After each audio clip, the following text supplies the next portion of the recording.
Any health-related information on the following show provides general information only. Content presented on any show by any host or guest should not be substituted for a doctor's advice. Always consult your physician before beginning any new diet, exercise, or treatment program.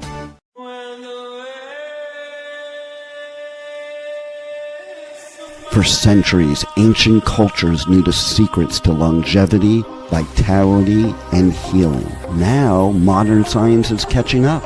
Ageless Blueprint is a podcast that will reveal the modern secrets of better health and a better life. Join Dr. Eldred Taylor here today and every Wednesday at 9 a.m. Eastern Time on W4HC Radio at W4HC.com. As together we discover the secrets to better health through science and spirituality. A better life with Ageless Blueprint starts now. Here's your host, Dr. Eldred Taylor. Hello, good morning. This is Wednesday, so that means it's time for the Ageless Blueprint podcast. I am Dr. Taylor, the hormone doctor and the spiritual MD. And today is one of my favorite topics. You know, some of you may not know me, but, my name is Dr. Eldred Taylor. And I've been practicing for over 30 years. And I'm an OBGYN by training, went to Emory University over 30 years ago and got taught OBGYN so that I could practice OBGYN.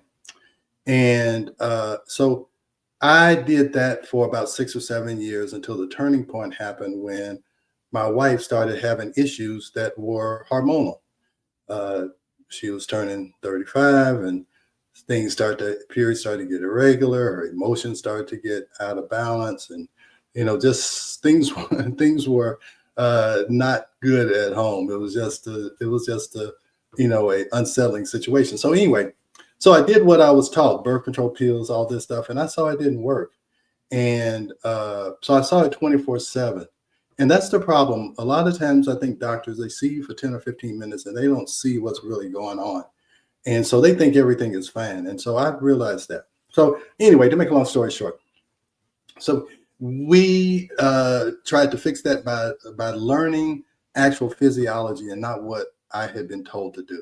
And so it's really a patient came in and asked me about bioidentical hormones and progesterone. And I told her I didn't know anything about it. But I said I would research it. And that research changed my life. And so what we're going to talk about today is the research that changed my life. And it wasn't trying to get $1 million to do a new study. The research I did was understanding basic physiology. And maybe that's why I call this the Ageless Blueprint, because most of the answers that we're seeking have already been answered. And we keep trying to come up with a new way to answer a question that's already been answered and has been true for thousands of years. And we keep trying to change it and make something new. And what happens is we start to have these fads, and then these fads begin to deteriorate, and then we go back to that Ageless Blueprint. So these are lectures and things that I did 15, 20 years ago. And if you Google Dr. Taylor, and you'll see that there's some old lectures. I have one from 2010 that I did in Prince Edward Island. And all of that information is still true because it's ageless. So we're going to talk about today the 10 myths that have been around for I don't know how long that are actually harming women. Okay, and these myths have to be debunked because myths they can be beliefs, and beliefs can be stronger than facts. Okay, at one time they believed the world was flat, and it didn't. that perspective didn't change overnight. It took years. People were killed because they said the earth was round and not flat. So when there's a strong enough belief, all kinds of forces can come against you when you try and debunk a belief. And I know that because I've taken those arrows. I've gotten on stages. I've put things on ViewMedi where doctors see something and then they immediately attack me because of their beliefs and not because of facts. So we're going to talk about the facts. I'm going to debunk some myths. And I have tried to do this for 25 years. So now I'm trying to go to the public and say, here are some myths that you need to know are not true. so that you can make good decisions about what to do. So anyway, let's go to the slides. All right. We're going to put those up. All right. So top 10 hormone replacement myths by yours truly, Dr. Taylor. Okay. So understanding why women stay misdiagnosed and how to fix it. Because let me tell you how I know this is true. Because at first I was just in my little office and I would see women come in and say, okay, this happened. I kept going to the doctor and they kept telling me one thing and I knew it was something else. So I'm like, okay. So then I had a patient say, you need to get on social media and see what's going on out there. So that's what I did. And so about 3 or 4 months ago, I started going on TikTok. And the questions that I hear and the stories that I hear about the women going through the conventional medical system and feeling dismissed, I'm like, wow, this is a big problem. I thought I had solved it 10 or 15 years ago when we wrote the book, Are Your Hormones Making You Sick? When I was doing, all types of speaking engagements and things like that. I was like, oh, it's all done. But 20 years later, there's a new generation of women who are going through this. And there's a new generation of doctors who are trying to deal with this. And there's a study that said only 9% of doctors know how to handle menopause and hormones. So that other 91%, those are the people who are misdiagnosing these patients, and it's causing so much frustration. So let's go to the first myth.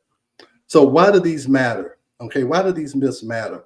Well, women are still being treated with outdated hormone science. Okay, now I say it's outdated, but really what it is that they're trying to create some new kind of science when the old science has already been figured out. We all know how all the hormones work. We know what it does. But what happens is we try and have these new studies to prove a point, like that estrogen is needed or testosterone is needed. And we don't go back to the original science. So blood tests are misrepresented every day. Blood tests are not how you measure hormones. I don't care who does it. That's just not the right way. Synthetic hormones are confused with bioidentical ones. When I talk about progesterone, people want to talk to me about birth control pills and Provera. That is not progesterone, and that causes confusion. Okay, testosterone is overprescribed. The thought that all these women need testosterone for energy is a myth. Cortisol is ignored, yet it controls everything. And I didn't know that either because we wrote the book, Are Your Hormones Making You Sick? And it took me 3 years to figure out that stress was the real problem. And then we wrote a book called The Stress Connection.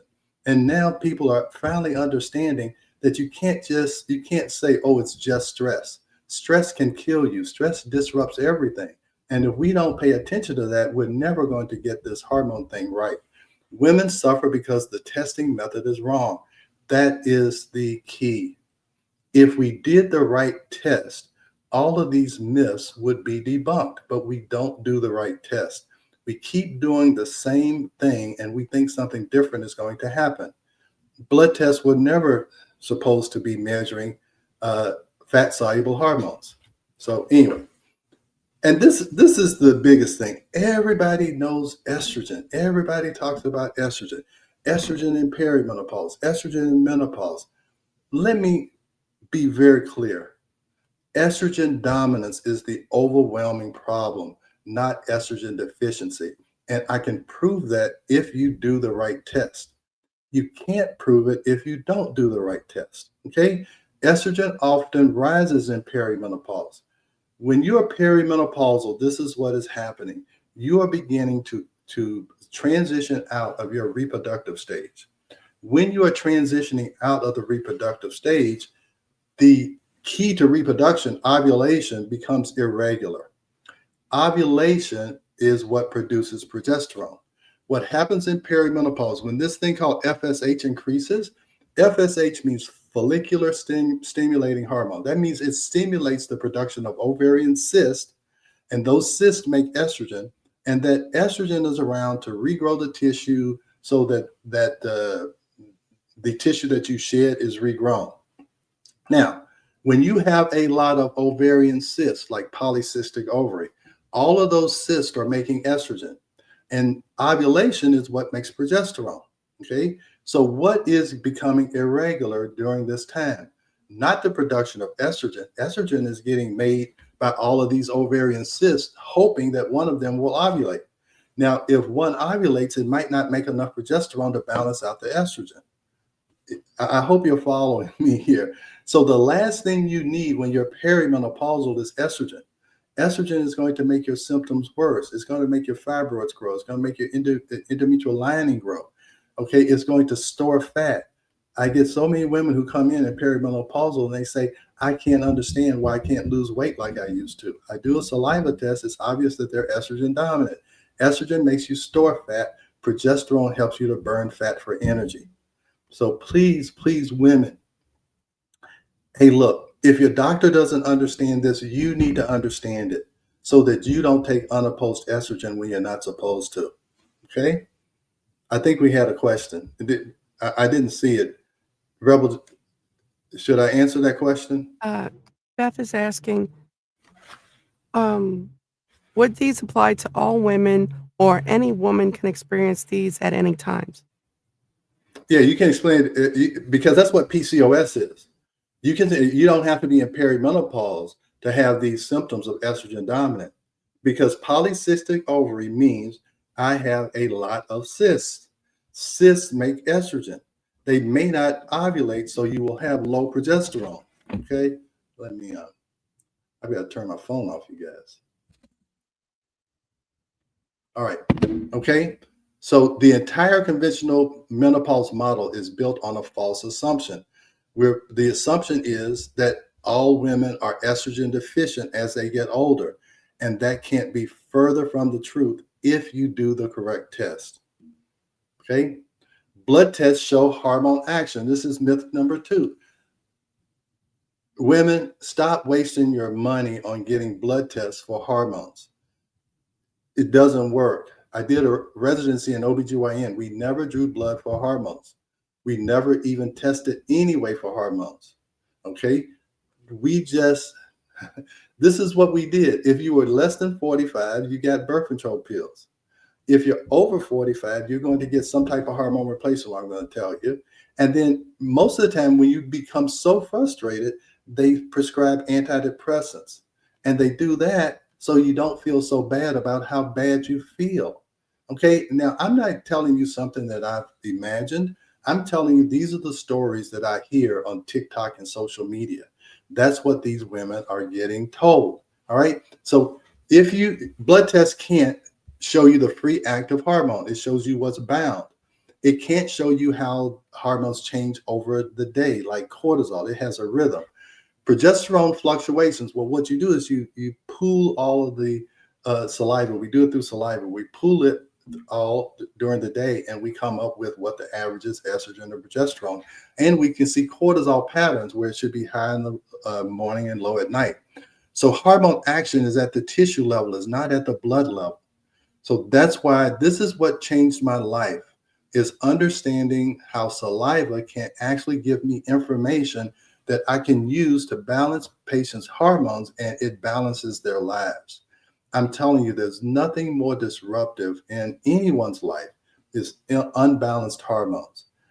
In my whole program that I'm formulating, is that the first step is get your hormones straight. The second step is now we can work on your mind, get you out of fight or flight. And then the third one is to reconnect you with your spirit, with the spirit, whatever you want to call it. It's to reconnect you with a higher power. When your life is so disruptive, you cannot look and think about the future and about deep things, because you're just trying to survive.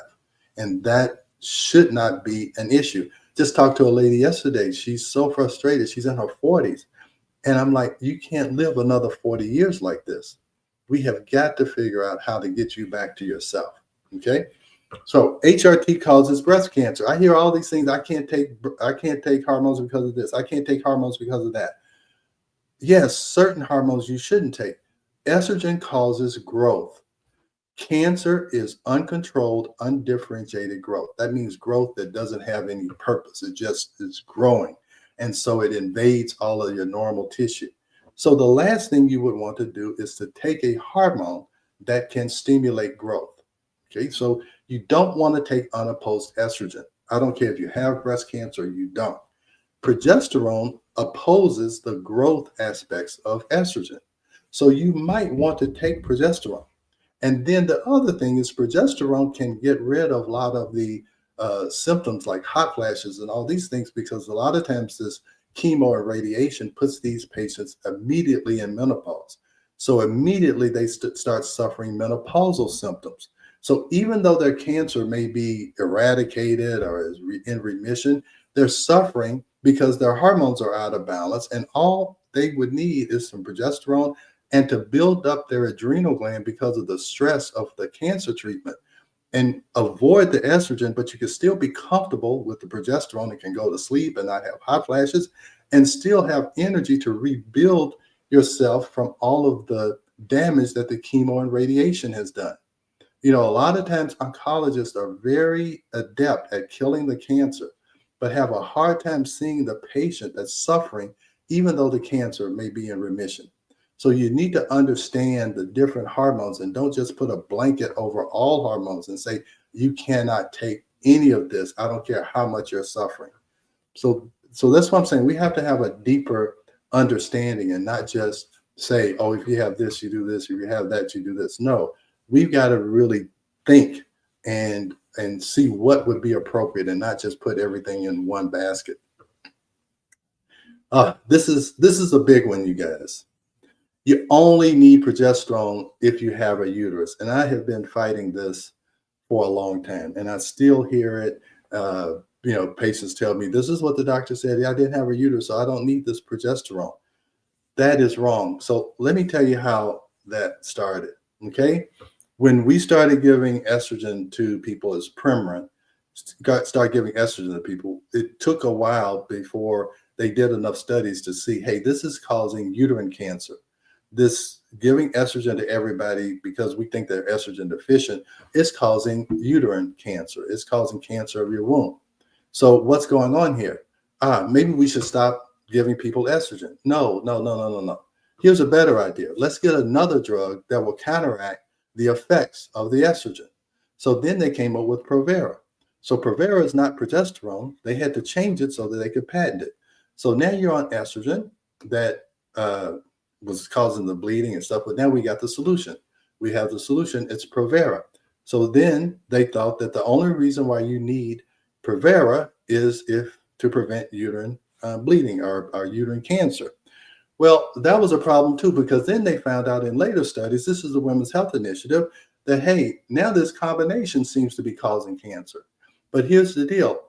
It wasn't the estrogen. Now they found out that the Provera made it where it was easier for cancers to penetrate tissue, so to metastasize. So that's what happens when you don't follow physiology. You start to do all these things, and then you do one thing to fix another, and then you got another problem. So here's the deal.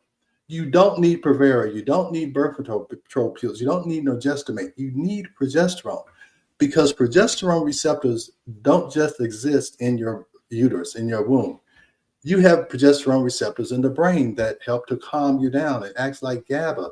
So that's why when progesterone drops at perimenopause, you begin to have brain fog. You begin to get irritable because it's affecting your brain and you can't calm down. So I don't care if you have a uterus or not, you still have a brain. You still have to protect your breast from the estrogen in the environment, from the estrogen dominance that you have now that your progesterone has decreased because you're not ovulating. Your bone, estrogen helps you to not break down bone as fast, but progesterone actually builds bone. It also enhances immune function, and it is very important for the nervous system. It calms the nervous system. When women say, hey, all of a sudden I can't turn my brain off at night, it's the lack of progesterone. One of the initial things that progesterone will do in perimenopause and menopause is help women to sleep. That's usually the first symptom that goes awry. Then doctors give you sleeping pills. They give you Ambien, Lunesta. That's not the problem. You lost progesterone. You didn't lose the ability to make Lunesta. You never were able to make Lunesta. And I was going to a conference. They said, your body can make more chemicals than any pharmacy ever could make. Okay, so the things that your body can make will override any kind of drug that you can take.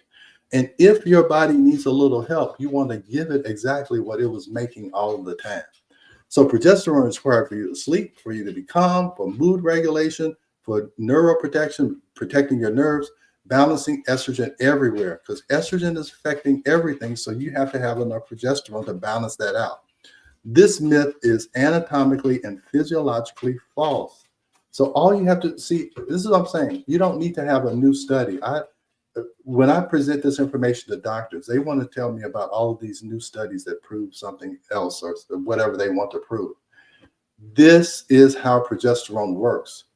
Okay, you can go to the anatomy lab and ask the anatomy professors, are there progesterone receptors in all of these places? And it will say, yes, of course it is. And just because we remove your uterus doesn't mean you don't need progesterone anymore. And look, I've been on both sides of the fence, and I'm just really almost embarrassed that doctors say these things. And then when I try to tell them the different, they attack me and say that I'm unscientific, that I shouldn't be on the educational platform. It's really wild how people, their beliefs will make them override basic physiology. And so that's what I'm saying. It's almost like trying to convince people the world isn't flat. It's just, you know, anyway, like I said, I've been doing this for 25 years, trying to get this message across. So now I'm on podcasts, I'm on anything that I can to try. And if doctors won't listen, I hope lay people will listen. And the other thing I'll tell you is that what I've learned is that it's twice as hard to unlearn as it is to learn. So it's much easier for me to teach someone who has a clean slate than someone who has been taught these myths and who have believed these myths for years and years and years, and try and get them to change. So I've just worn myself out trying to do that. So I think you with a clean slate will be able to understand this and grasp it. All right. Here's the other thing I hear all the time. Because the blood doesn't tell them anything that they can use, they say, and because when you ask to see the blood work and ask them to explain why this is the fact that you have all these symptoms and they tell you your blood tests are normal and they can't explain it, then they say, well, we don't look at blood tests. We just go by symptoms. Okay. So doctors say they go by symptoms because the blood tests do not match the symptoms. Blood tests don't reflect hormone action. Blood levels remain unchanged even after therapy. So then they give you the estrogen, progesterone, the testosterone. Then they look at your blood work and they don't see it. And they say, yeah, well, let's just go by symptoms. How do you feel? So then what happens? Let me tell you what happens. You may feel good for a week or two or a month or so. And then what happens is because they really didn't fix the problem, you tell them that you have these remaining symptoms. Then what do? They go and readjust their dose, not based on any testing. They just guess again. So then you go in 2 or 3 months, you say, well, this didn't work either. Then they change the dose again, and they send you out, and you go in this never ending battle of trial and error, where if you get the right information from the beginning, you can make the right decision from the beginning. And that's what I do. When you walk into the door, if I think you have a hormone problem, the first thing we're going to test you. If I thought you had a blood pressure problem, the first thing I would do is check your blood pressure. If I thought you had a heart problem, the first thing I would do is do an EKG. But I wouldn't do an EKG on someone who I thought had a high blood pressure problem. Or I'm just saying, I don't try and take your temperature with a blood pressure cuff, and I don't try and take your blood pressure cuff with a thermometer. You use the right test for the right information you're trying to retrieve. That's all I'm trying to get across. All doctors know that blood work doesn't tell them anything. The GYN endocrinology book tells them that the blood work doesn't tell them anything. But they keep doing the same wrong tests, thinking something different is going to happen. Then I talk to doctors and they say, oh, no, I take the sex hormone binding globulin, and then I take the LH and FSH, and then all of this complicated manipulation that still doesn't tell them anything. And then they just keep guessing. So, all right, you see that you see that I'm frustrated because I can't believe that instead of saying, oh, this blood test isn't telling me anything, the other thing would be, is there another test that might work better? And then when I try to present another test that might work better, a lot of doctors try and tell me that test is no good. And they already know that the blood test isn't any good. So anyway, Here we go. This is the other thing I hear is that, oh, I can't take progesterone because I had a blood clot. I can't take progesterone because of this or that, because it made me depressed. It made me this. That is because you probably did not really take progesterone. You took something called a progestin.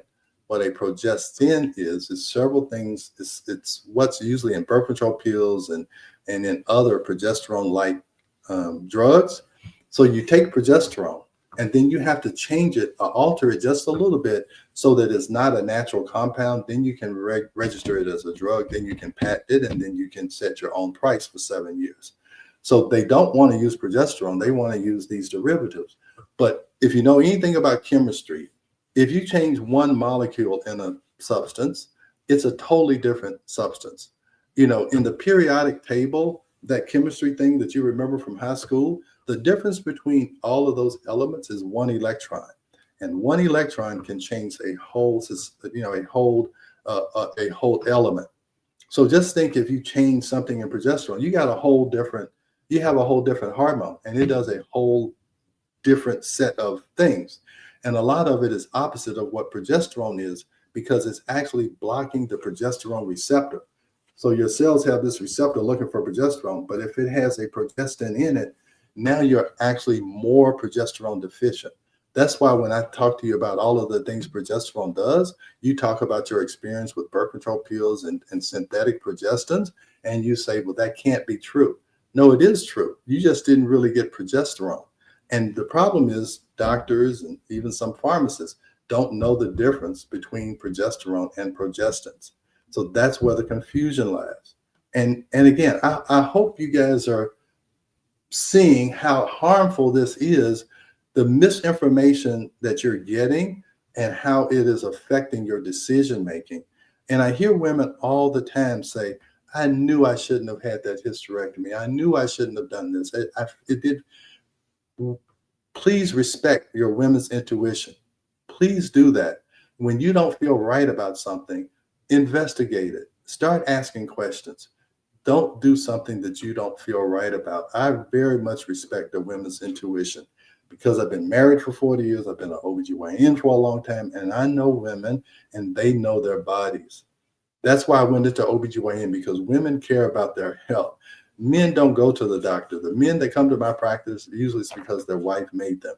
So anyway, please, I want you so badly to get this information, because I see how misinformed you are and how doctors aren't helping to inform you properly. All right. So anyway, let me get off my high horse.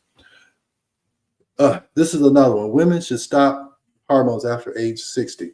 This is something that the FDA came up with, and I've been hearing this on TikTok too. What do I do? I'm 60. What do I do? Let's answer that when we come back from the break. Okay. All right. Let's go to a break. We are going to a quick break, so stay with us as we explore the ageless blueprint right here on W4HC Radio and Talk4 TV. An ancient secret with a modern twist for better health and vitality. Dr. Taylor will be right back. Taking care of your health shouldn't mean taking a handful of pills every day. At Taylor MD Formulations, they create doctor-developed supplements that combine the best natural ingredients so you get the results you need with fewer pills. Taylor MD Formulations is backed by science, designed for real life with real results. Less pills, better health, doctor approved. Shop now at TaylorMDFormulations.com and discover smarter supplements for smarter health. That's TaylorMDFormulations.com. We are back for more of Ageless Blueprint. Once again, let's join Dr. Taylor for more insights and research on the ancient secret to better health and a better life in modern times. Here's your host, Dr. Eldred Taylor.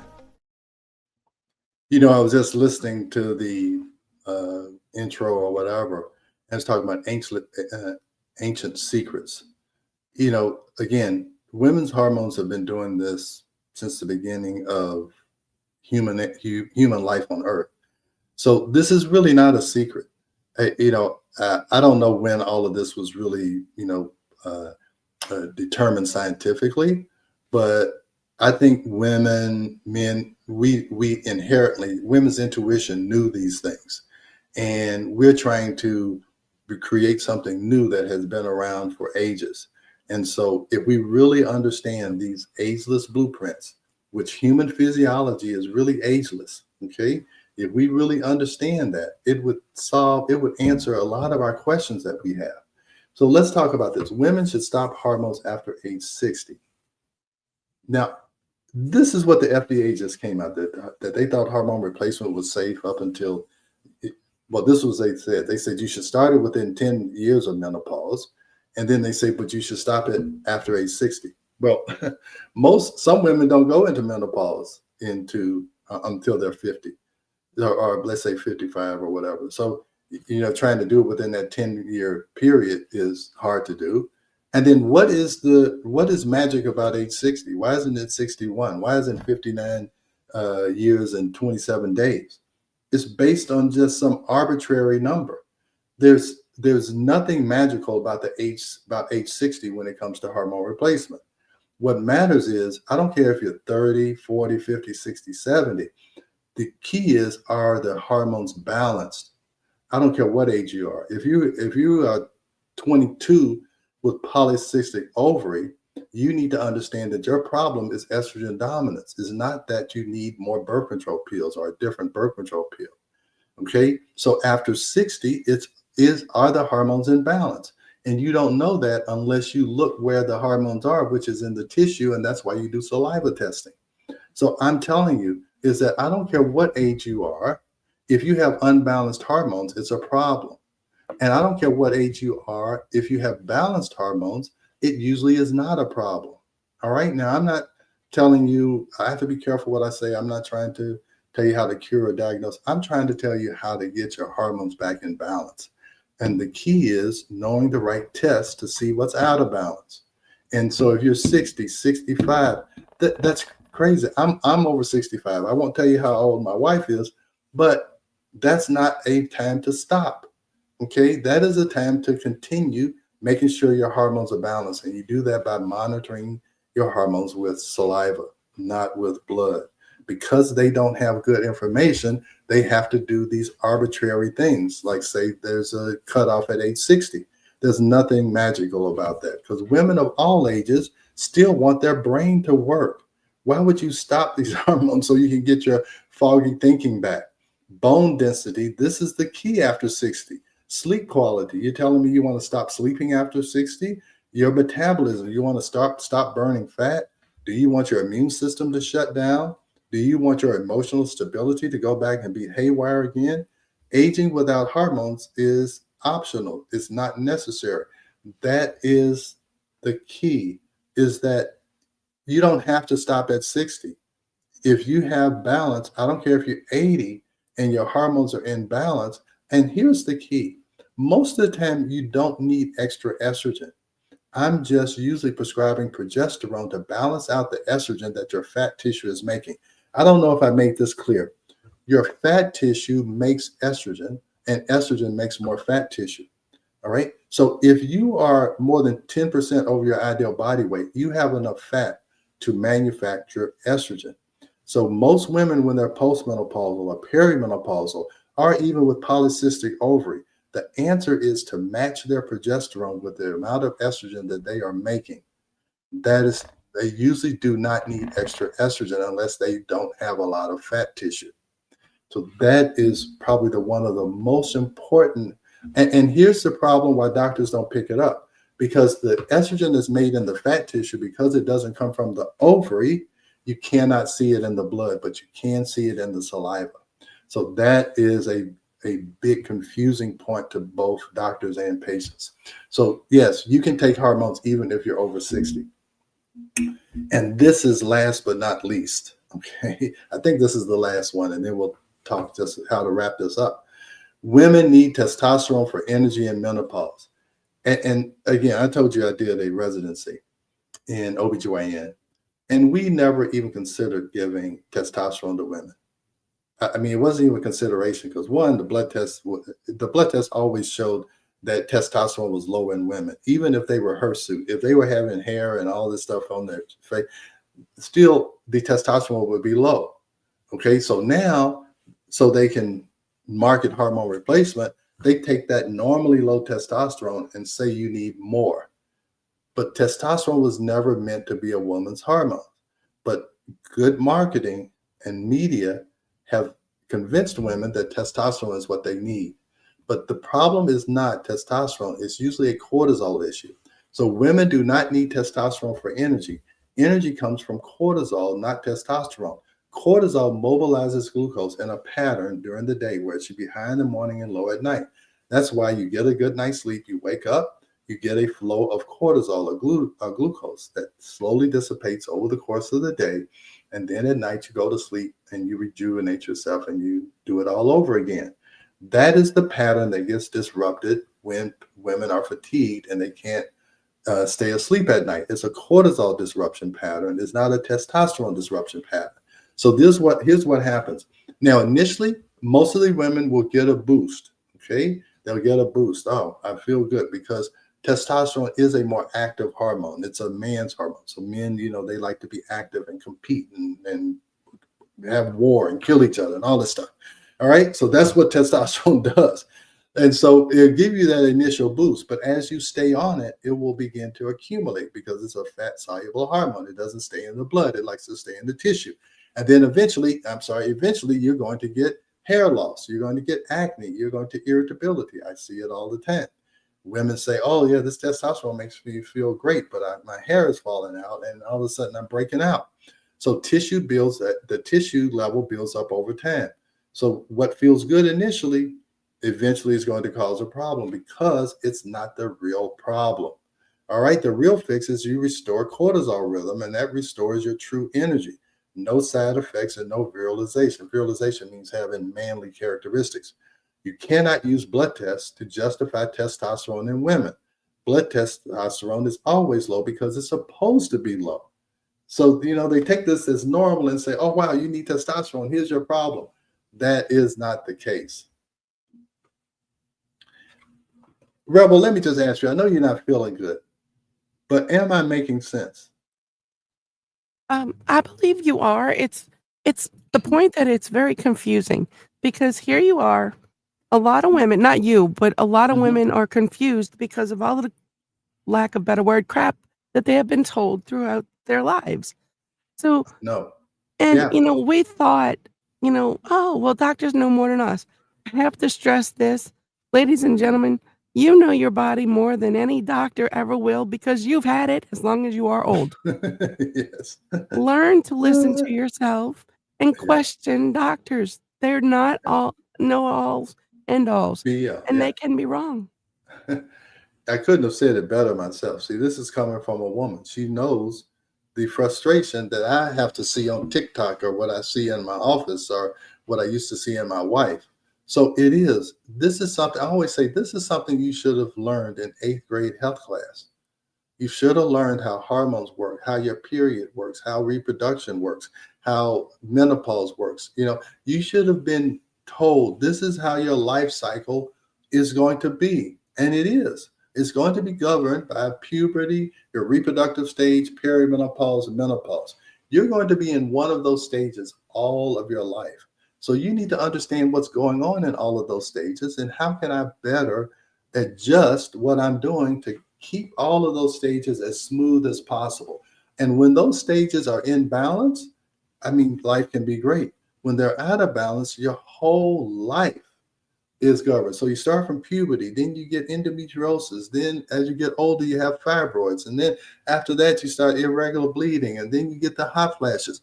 All of that is due to imbalances in those areas of your life. If you can balance it, and how do you balance something? You measure it in all of those stages of life. If we measure your hormones through saliva, we can balance you through that whole life. How do I know that? Because that's what's been happening in my house for 40 years. I've been married for 40 years. So let me see, how old is my daughter? She's 29. That's when we really started getting this revelation. So all of these stages in my wife's life and in my patients' lives that I've been doing this for 25 years, we can balance you through all of those stages of your life if we test you appropriately. Just like I could balance your blood pressure through all those stages of life, if I test your blood pressure. All right. So let me see, we got 10 minutes. So cortisol doesn't affect sex hormones. So I started talking about cortisol. I did a video that said cortisol affects ovulation and estrogen production, which is pure hard science. And on this medical platform, they told me, why do they allow people like me on their platform for education when I'm only talking about physiology? So anyway, cortisol is the master switch. And that's what we found out when we wrote the book, The Stress Connection. After we wrote the book, Are Your Hormones Making You Sick? We found out that stress is the real switch that turns things on and off. So high cortisol disrupts ovulation. High or low cortisol disrupts ovulation. It disrupts progesterone production, because when your body thinks you're in fight or flight, the last thing they want you to do is to have sex, so it lowers your libido, and to have a baby, so it cuts off ovulation. So now your progesterone production is down. Your thyroid production goes down because cortisol affects your thyroid and insulin and sleep and mood and inflammation. You cannot fix estrogen or progesterone without fixing cortisol if it's out of balance. And we learned that the hard way. Took us 3 years to learn it, but we learned it, and then we wrote a book about it. That book is 20 years old. And doctors still don't understand cortisol the way they should. And if you look this up or chat GPT it, saliva testing is the gold standard for cortisol because it can show you a pattern over the course of the day. I don't know why they don't realize that's the gold standard for all fat-soluble hormones. It's just because the belief that the world is flat. And it just takes so much to get rid of such an ingrained belief when you're trying to tell them that the world is round, okay? It's not estrogen, it's all these other things. The world is not flat and only based on low estrogen. It's all of these things. It's balance, not imbalance. All right, so let's move on. One test and one appointment can fix hormones. So, patients go in, they have a problem. Here's your birth control pill. See ya. No, it takes more than that. You got to listen to the patient. You got to figure out what tests they need. What stress caused this? How can I help educate this patient so they feel better? They know that I understand what is going on with them and I can give them a good explanation. So that is 50% of my job, to get you to understand that this is not some random, unexplainable issue that you're going through. It's simply an imbalance issue. So hormone balance requires pattern recognition, retesting, lifestyle and stress connection, nervous system regulation. I talk a lot about meditation now. Cortisol control, education, time. Hormone clarity is a process, not a prescription. And that's why we created the Ageless Blueprint. I have a hormone clarity. I'm trying to recruit hormone clarity coaches. Women need clarity. That's what Rebel was talking about. There's just so much confusion. We've got to bring clarity into hormone replacement. Again, they started hormone replacement back in the 1960s when I was born. Okay, so this is relatively a new concept. So what you have to understand about this new concept, a lot of false beliefs were initiated because we were just uninformed. And so the thought about estrogen deficiency and all of that stuff, that was ingrained early on, and those beliefs have not been overcome yet. And so that's why we need a deeper meaning. We need to go back and relook at these original assumptions that the world is flat, that all women need estrogen. Okay, those are those kind of beliefs that takes time to debunk. I didn't know it was going to take 60 years to do it, and it's still not debunked. But I'm giving it a heck of a try right now to see if I can make a dent in this the world is flat philosophy. Okay. All right. So why these myths exist is outdated menopause model, reliance on blood tests, lack of bioidentical hormone training, confusion between synthetics and natural hormones, pharmaceutical influence, overuse of testosterone pellets, no understanding of cortisol's roles. You are correcting, well, it's me. Well, you are correcting decades of misunderstanding, because I need people like Rebel and other people to go out and tell other women, hey, don't believe these myths. This is what really is affecting you and affecting your health and your emotions and your family and your community. It's all can be traced back to these transitional changes that cause imbalances. All right, so here's the Taylor method, and I'm trying to teach people this hormone clarity method, that you look at balance and not just levels of hormones. You don't want the level of testosterone that you had when you were 25. You look at saliva, you look at patterns. You don't panic about what to tell patients and tell them, I just go by symptoms. You got overdiagnosed. You got them. They really don't have a disease, so there's nothing to diagnose. You have to just rebalance them and teach what you learn. So as patients learn this, I need them to teach somebody else, because these concepts are not very difficult. All right. So if you want true hormone clarity, please join my ACEs Blueprint School. You'll see all of this as scrolling. There's all kinds of information on there. A lot of it is free. Even if you don't pay the $10 a month, a lot of information is free. I have a mini hormone clarity courses, absolutely free. I want you guys to not be confused and have the information you need to make the right decision. So please look at all my links. Subscribe to my YouTube channel. I got over 300 videos on that YouTube channel. I need you guys to look at it. I have on all kinds of subjects. Follow me on my Substack, all of my links. Please follow me. There's all kinds of information there. So, hey, Rebel, I saw there was another question popped up. I just couldn't see it in time. We have a few.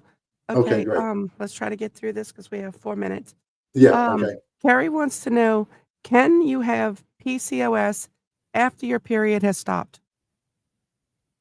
No, well, you don't have PCOS. You just have an estrogen dominance problem. It could be due to too many cysts that you don't even see, or they don't even see on the ultrasound.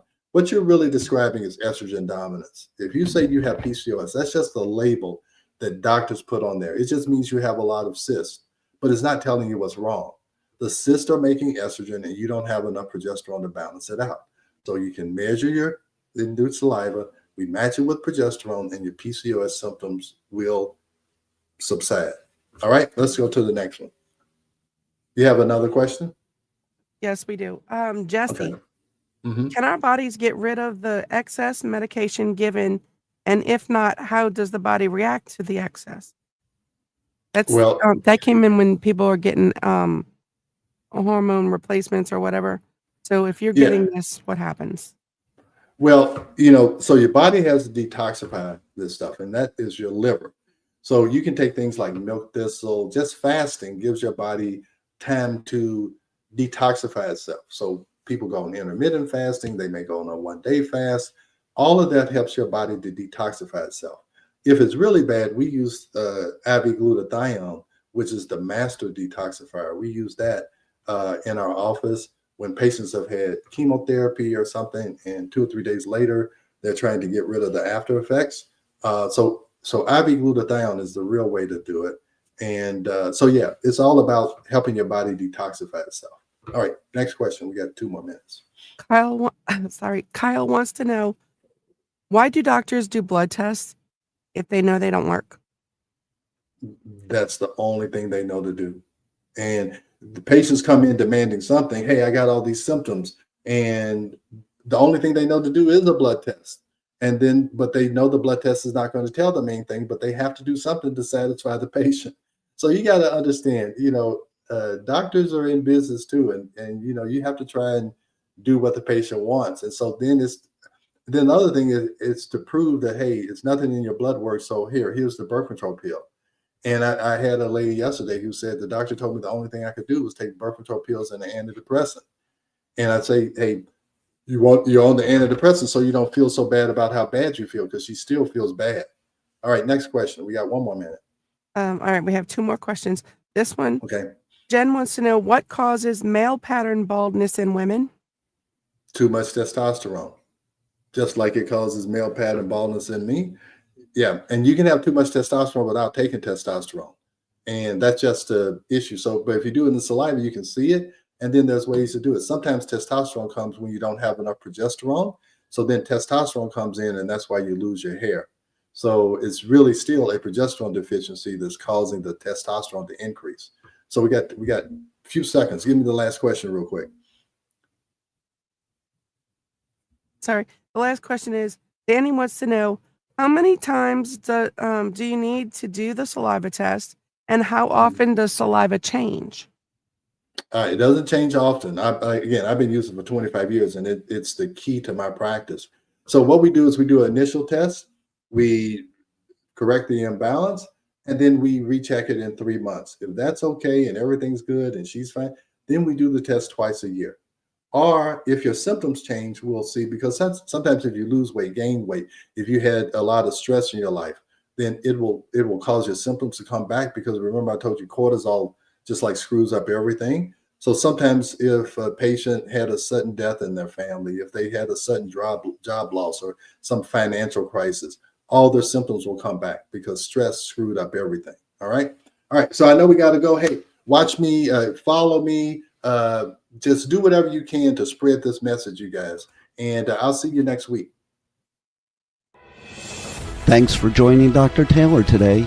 If you missed any part of this show, just check out the podcast wherever you listen to podcasts. Ageless Blueprint is every Wednesday at 9 a.m. Eastern Time on W4HC Radio at W4HC.com.